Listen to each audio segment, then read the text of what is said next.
So, now I'm going to explain how to floss a salmon at the Feather River outlet hole. For those who obviously don't know, if you haven't seen my last video, please go watch it. It's freaking awesome. Um, so number one thing, when you cast out, don't if it's empty, go ahead, cast out, make a long drift. Go the whole way around. It's fine. If nobody is to your left, doesn't matter. Well, left, right, doesn't matter. I fish a left drift.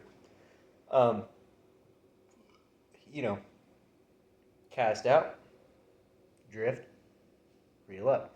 Don't cast out on a crook in the current and have your line, you cast out forward and then you drift sideways, and instead of when you should be pulling up, you cast sideways or you cast forward, drift it, and then you just hang. And there's like four dudes casting on this side. And then all of a sudden you're like, oh my gosh, wow. There's like, oh my gosh, like there's like four dudes' lines on my line every single time I cast. Like, yeah, no wonder. I freaking wonder. Maybe you should cast that way. Maybe you should use a lighter weight. You can use 3/4 of an ounce. There's nothing in the fishing Bible that says you can't use 3/4, a half ounce. It doesn't matter. Use what suits the current. Go out and buy stuff. Don't just buy a 3 ounce weight and just like bomb it. And the only way you can fish the 3 ounce weight is by having it hanging way out. It's because you guys are paying attention to the YouTube hype train. Use your brain. Have an entire arsenal of fishing tackle. Be a fisherman. Figure out, okay, I'm fishing this drift. What's working? If I'm going to be fishing the water in front of me, there's 10 guys to the right and there are 6 guys to the left. Okay, I need to fish the water that is right in front of me. I need to make a good drift, not mess anybody up, and just keep, keep sending it. And if everybody is using a 3 ounce weight at every angle, at every spot, that's when the stupid stuff happens. Stop it. If you are in that water and it's like the swirl water and it goes like your line snakes out one way and then it snakes out the other way, use a 3/4 ounce, use a half ounce, just something that kind of snakes around and floats. If you are in the ripping stuff, and by the way, the water has been going down. If you are in the ripping stuff, yeah, sure, whatever. Use a 3 ounce. I don't know why anybody needs to use a 3 ounce besides in the main whitewater.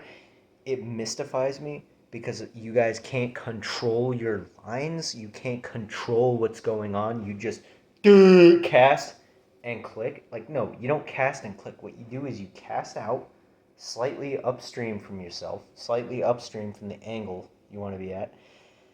And it's called flossing. If you've ever been to Alaska, I know a lot of people haven't, but this is how it's done because in Alaska there's a lot of fish volume so you can kind of like get the hang of it. But what happens is you cast out and your line is swinging just like an elbow. You got your main line here, you got your leader, and then you got the hand that grips the fish. So you swing through like this, right?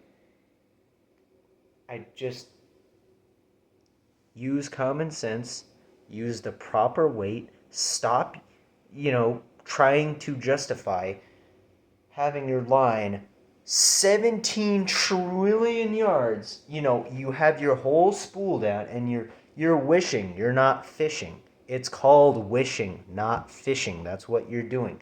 When you fish, you cast, drift, and retrieve. It's that simple. We're relying on chance anyway.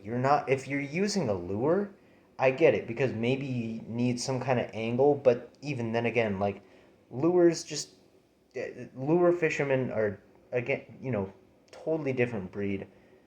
I'm not talking to you. I'm talking about these dudes coming up from so far away who fish these straight drifts down in the American River and all this stuff.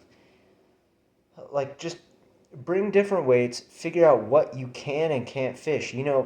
Maybe if you're getting the wrong drift, like, try casting out with a 1 ounce weight. Start with 1 ounce.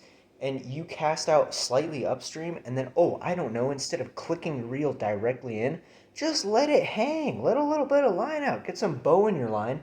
And then you actually have a bigger swing. Like, you have a longer swing that you can keep if you have, like, let's say narrow braid, right? If you have very narrow braid, like 30, you can keep a 1 ounce weight down, like, pretty much the whole entire drift. Like, as long as you want it, if you just click a reel out, click it in, click it out, click it in, click it out, or magic thumb, right? All you have to do is thumb the spool. It's not that hard. We all have them. That's all you have to do.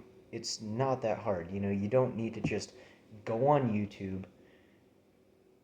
Oh, I caught this, and you got some goober. I'm a YouTube goober too. By the way, I am on YouTube. It's that bad.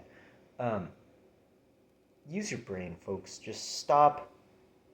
Stop it. Just, it's time to stop.